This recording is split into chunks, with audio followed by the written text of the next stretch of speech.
Ei. Antón, Antón, cando queiras, estamos todos. Bueno, pois aquí coa túa venia. Moi ben. Hai que pedir permiso, sabe que o profesor meu hai que aprender dos maiores. Bueno, aquí o castro pois é moi evidente, esta é a muralla exterior, ou polo menos o que se conserva do sistema defensivo. Eu aquí nunca antes estivera, xa vos lo digo, porque en Galiza xa hai moitos anos se decía, xa nos 20 anos se decía que había 5.000 castros, e como podes comprender, eu non tive tempo pois, a verlos todos, non? A parte de que xogo que tivo que vir aquí limpar, eu tampouco teño tempo para andar limpando e poder meterme, non? Entón, non pasa nada. De todas maneiras, eu son o director da equipo de excavación do Castro das Travesas, encargado que pasa por ser, aquí vamos a ver, unha pequena aldea fortificada. Este castro, o que nos temos aló é unha pequena cidade, non? O sea, porque ás veces nos castros asociamos con elementos fortificadas, non? Pois o castro a castro, non? Esta palabra latina, pero realmente esta xente fai agrupacións de poboación en elementos máis grandes, e nós estamos excavando precisamente pois, nunha desas, do que se chama unha ópida, non? O sea, unha cidade como tal. Entón, bueno, pasa igual que cos petrólicos, hai un montón, eu coñezo uns, non teño un saber universal, ni tampouco pretendo telo, non? Teño especializado, que o que me gusta e o que quero máis pois, compartillar con vos. Ben, pois este castro ten pois, unha característica moi interesante. Estamos nunha chá, o sea, nunha superficie chá.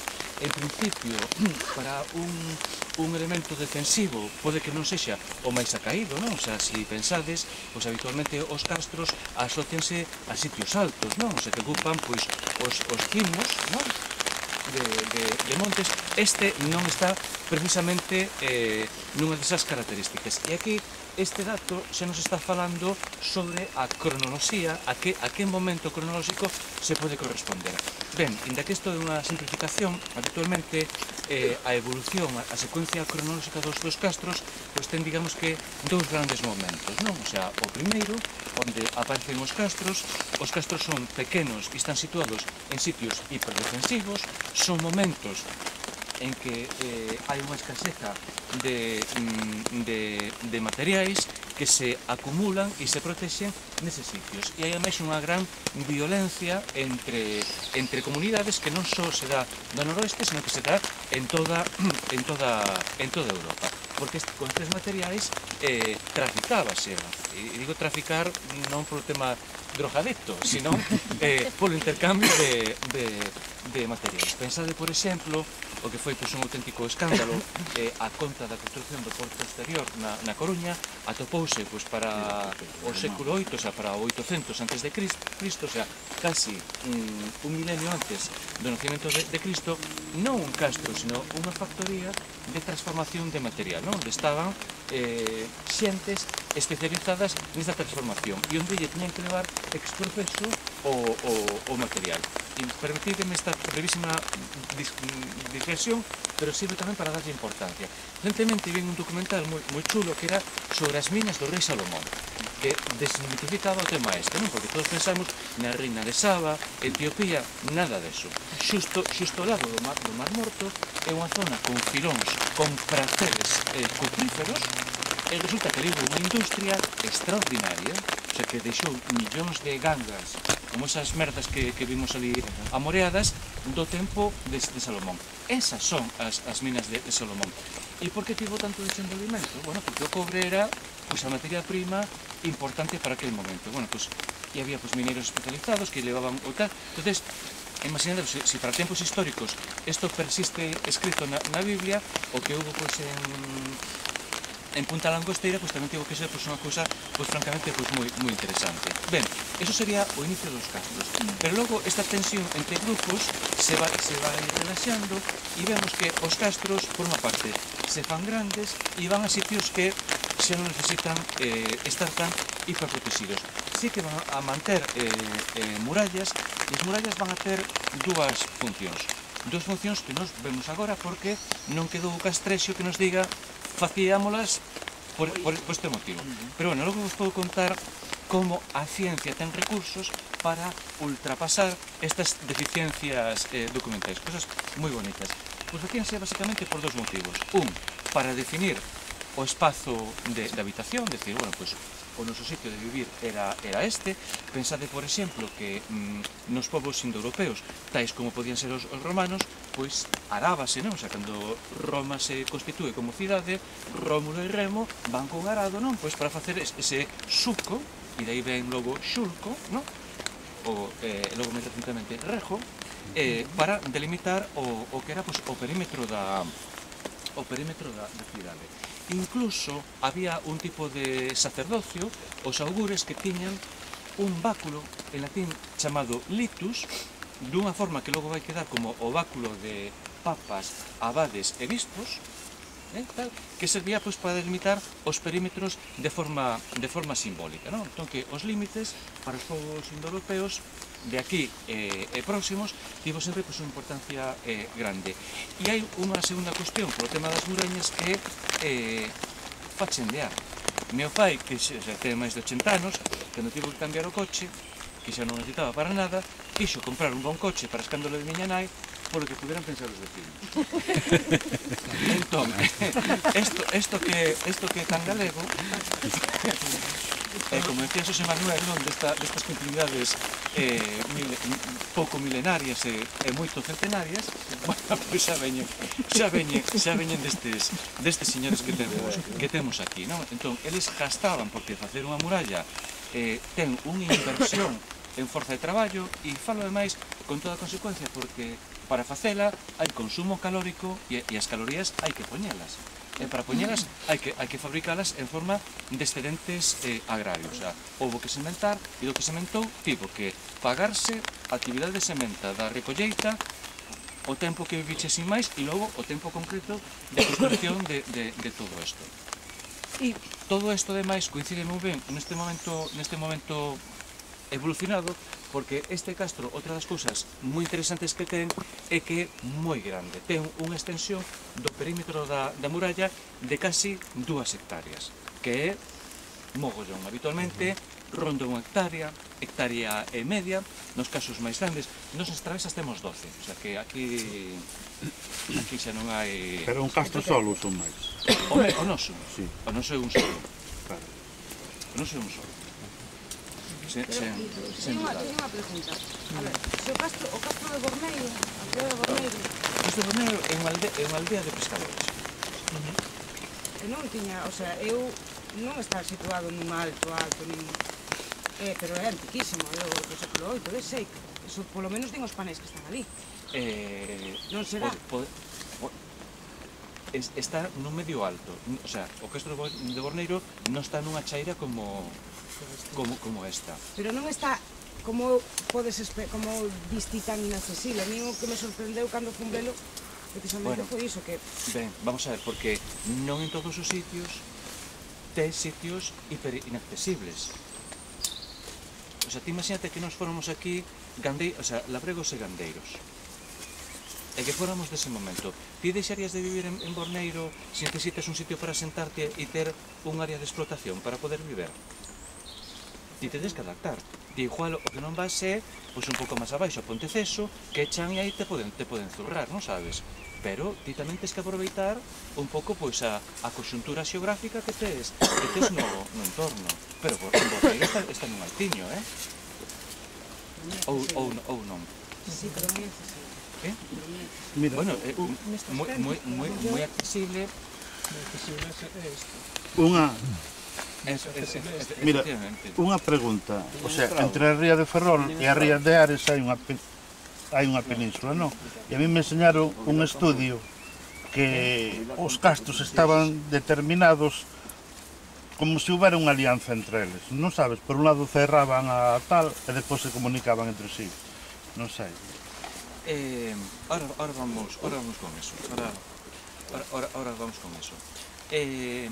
Bueno, este castro sería desta segunda fase, e incluso vendo a foto aérea vese moi ben que ainda ten outro tanto máis de espacio circundante, que un anel exterior que claramente é desa época e que seguramente fora non solamente os seus campos de cultivo, senón incluso ese espazo para ter o gando, máis cousas. Vos pensade, por exemplo, que nas Illas Británicas desde hai moito tempo fálanse do que se chaman os campos celtas, que non deixan de ser os socalcos, estes aterrazamentos que se fai para crear superficie útil de cultivo, non? E que na zona de Pontevedra atopouse precisamente que a origen que ten en Galiza estes socalcos é precisamente de época castrexa. E diredes, e como se descubriu? Bueno, porque no esterco que botou esta xente, que quedou abaixo de todo, pois iban cerámicas pequenas do que se tira, como agora do refugallo, pois ali foi, non? Entón, pois por eso se sabe. Entón, estas partes de aquí, esta parte exterior que estamos, que rodea todo, ademais é elíptica, seguramente pois xa desa maneira. Ora, do que comentabas ti, ben, indo do xeral ao concreto, sabemos que os castros grandes, como pode ser o das Travesas, pero os típicos que se fala de sempre, San Cibrán de Las, por exemplo, todos coñecemos, en Ourense, grandísimo, tal, vai moita xente, vai ser ahora, e ademais o núcleo, non, para explicación o tema castrexo galego, chulísimo e tal, vale. Era, digamos, unha capital que organizaba pequenos castros que estaban na súa contorna. Eso é algo evidente. O que é máis difícil saber é o que diste. Como se relacionan outros máis pequenos. Por que? Por unha parte, porque non quedou nada escrito. Escrito quedou en época romana, cando vai un legado romano que fai un pacto de hospitalidade cun castro. Entón sabes que ese castro queda asociado ao poder romano dunha forma pacífica, porque tes un documento escrito. Aquí non temos dese material. En segundo lugar, en tanto que hai poucas cousas excavadas comarcalmente, como sabes que as cerámicas, por poñer un elemento, non? Se aparece o mesmo tipo de cerámica, non? Neste castro naquel e aquel, pois ti diste, home, poden estar malavindos, non? Pero é plausible pensar que esa xente estivera moi relacionada. Pero vou seguir, porque este tema é moi interesante.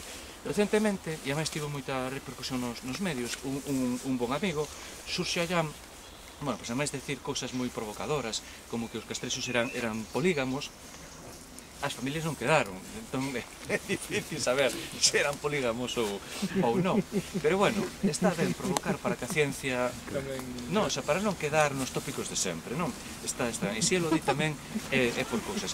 Pero o que o Xurxo sempre manifestou foi que o mundo castrexo non é un fenómeno estático. E vos poño unha anécdota. Cando empezamos a excavar no Castro das Travesas en Carral, o alcalde quedou decepcionado porque non aparecían casiñas de pedras. Non aparecían. Que aparecían? Pois aparecían cabanas feitas con postes de madeira, aparecían os jurados, os chantos de pedra para asegurar, in situ, ademais. E bueno, isto é como construían os celtas en Alemanha, antes que viñeran os xermanos. E daquela, en Alemanha, o clima era moito máis rigoroso que aquí. Por tanto, o sistema dos postes de madeira, os entranzados de vimbio, outros produtos vegetais, e a pallabarro e os tellados de colmo, eran eficaces desde o punto de vista constructivo, non? O sea, non é ningún demérito, non? Pero temos a imaxe das Rías Baixas, das casiñas de pedra, pois que decepción. E para mí que apuro, se amaba. Chicos, a buscar as casas inmediatamente. E menos mal que apareceu un tesouriño romano e solucionamos o tema. Pero isto que é engrazado, pero vale moi ben para ver que este mundo estaba tamén moi dividido e que había tamén moitas diferenzas regionais, non? O sea, que isto non era algo unánime, non? O sea, hai unanimidade en certas solucións, como por exemplo que os poboados sexan desta maneira, pero logo hai moitos matices de tipo significativo.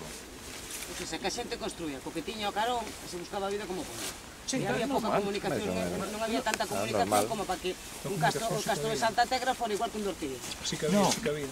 Comunicación había. Outra cosa distinta é que a ti en Cedeira Chipete construído dunha maneira e a min Coirós outra distinta. Non sabes? E podemos estar... E ti podes vir xunto a min para comprar, eu que sei, mazás, eu xunto a ti para comprar peixe, pero, oye, mira, cada un é da súa casa, non? Cada un goberna a súa casa. Pois aquí pasa o mesmo. Lóxicamente, claro que hai unha adaptación a disponibilidade do medio. Nas travesas estamos nun medio xeolóxico onde dominan os xistos. Os xistos sabedes que polas propiedades físico-químicas son rochas que son moi fácil de erosionar e de meteorizar, o sea que rapidamente se convirten en arxilas e que nas zonas das rías baixas predominan os granitos que son rochas moi... o sea, que teñen un ataque meteorolóxico supostamente menos digo que supostamente, por iso dá moito para falar. Ben, pero vamos contar ahora falando de todo isto unha cousa moi bonita. Nos agora estamos traballando en Coirós no que ven sendo un dos santuarios galaicos máis importantes de todo o noroeste. Xa se coñecía algún polo posterior uso que tivo en tempos romanos, porque quedan ali, cousas escritas en latín, incluso desde un punto de vista lingüístico. Hai inscripcións galaico-lusitanas con alfabetización latina, ven sendo unha diglosía como a que sufrimos nos aquí tamén en plan ortográfico, non? O sea, que perdemos a nosa ortografía histórica e pasamos a utilizar outra que non se axusta precisamente a nosa fonética, non? O sea, dicindo a Antonio, que logo da Antón, sin embargo, non se acentúa. Bueno, eso forma parte destes temas. Ben, o tema era que todo o tema este castrexo está centrado nos propios castros e a xente nunca se preguntou que había fora dos castros. E nós, de forma totalmente casual, fomos pinchar en algo que hai fora dos castros moi importante pola complexidade constructiva que ten, pola planificación que ten, o que trasluce, non vos vou contar todo o rollo, voume quedar no dato relevante. O que trasluce é que houbo unha ou varias persoas que fixeron un proxecto de obra dun monumento moi complexo, que precisou moitos cálculos matemáticos e astronómicos. Que quero dicir con isto? Que no mundo castrexo podía estar partillado, pero para que aparecera un individuo destas características, un sabio así non aparece vivindo nunha aldea isolada do mundo, non? O sea, o saber é un constructo colectivo. Non? Entón, xa non era do castro de Coirós, non sabes, pelexado cos demais que non se falaba e se tiraban pedras. Non. O sea, podía haber rivalidades, lóxicamente, non? Pero tiña que haber algo máis que permitira que aparecera unha persona deste tipo, non? Non vos quero comentar máis, porque senón voume liar moito, é un tema apaixonante, o sea, é un tema moi bonito, pero sirve moi ben para explicar isto.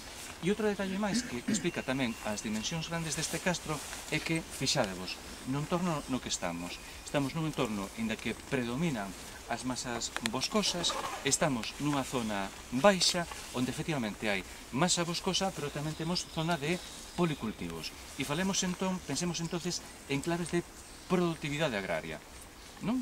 E de excedentes. O sea, esta é unha zona boa e que estamos a 5 km da costa, o sea que temos un complemento de biotopos moi interesantes. E esta xente pescaba, e as ostras que se recollían por aquí van para Lugo, para a capital conventual, e terían xelo, irían en felgos, eu que sei, pero xa podres non iban, o sea, e alguén as teña que recoller. Entón, non pensemos que por o castro estar un pouco recollidiño para o interior, non deixa de ter unha relación moi especial coa costa, e sobre todo esta costa que é en sí mesma un porto natural moi interesante, non? Entón, toda esta serie de cousas explican o tamaño que ten este castro, que é moi interesante precisamente por isto, non? Por esta posición na cha, por estas casi 2 hectáreas, por este simplismo da estrutura defensiva, non? Que, digo, bueno, se eu fago a miña muralla, xa facendo e tal, pero non gasto máis enerxías e máis cousas. E, por certo, dos cultos daquela xente, pode ter algo que ver o tema do marco de San Lourenzo, porque o San Lourenzo é o preludio do outono. Celébrase, non sei aquí, pero habitualmente se celebra o 14 de agosto e é unha das festividades do Lugmatan, que é unha das festividades celtas. Volo comento de outra maneira. O 2 de febreiro son as Candelarias. O sea, é un día que ten nome, as Candelarias. Que hai un refrán que di así, xa empeza... Bueno, xa non me acordo. E é tamén a festividade do Imbolc, que é tamén outra festividade celta. Nos, neste santuario galaico-romano que temos en Coirós, nestas festividades o que decretamos é a posición dos astros en sitios que están feitos a propósito. E este sitio foi tan importante que a parroquia Santa Mariña de Lesa, a igrexa, está no mismo monte 800 metros máis abaixo. O sea, temos a continuidade do culto ali. E aquí tivemos o caseto posto aí, non? O sea, que temos unha cosa tal. Eu non lle faría caso ao tema dos lindes. Xosé Manuel explicaba moi ben, é de orixe xermana, e vos pensade que o cristianismo, isto non invento eu, isto está, digamos que consensuado a nivel científico. O cristianismo se consolida cos suevos, e a idea das fronteiras vai ca implantación das parroquias. Non? Entonces, que casualidade.